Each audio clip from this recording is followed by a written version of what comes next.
Сәлем достар. Қалдарыңыз қалай? Бүгін мен сіздерге алтын балта ертегісін айтып беретін боламын. Ертегіні сағынған шығарсыздар.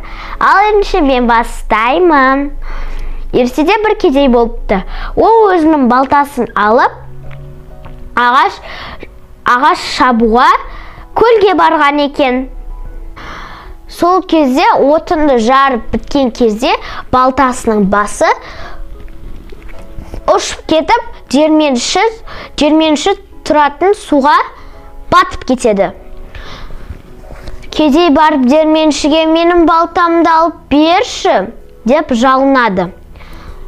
Жерменші алып суға қолын тыққан кезде алтын басты балта алып шығады. Мынау ма сенің балтаң? Жоқ, бұл емес дейді кедей. Екінші рет қолын суға тығып алып шыққан кезде күміс басты балта шығады. Мынау ма сенің балтаң? Жоқ, бұл емес дейді. Үшінші рет қолын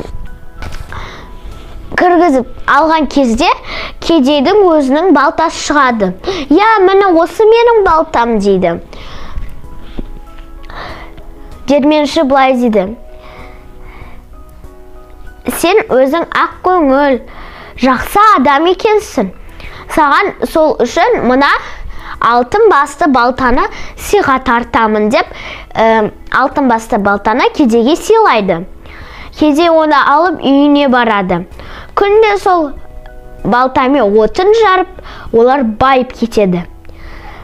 Бай барып кедейден бұны қалай істегенін сұрап алады да, сол көл жаққа барып отын жарып отқан кезде өзінің балтасы ұшпай алып өзі лақтырып жібереді. Сол кезде жерменшіге барып жалынады.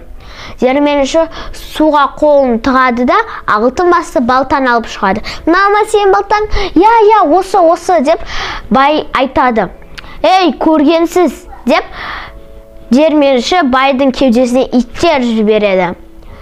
Сен неге адамды алдайсың? Міне сенің балтаң деп кедей байға өзінің балтасын береді.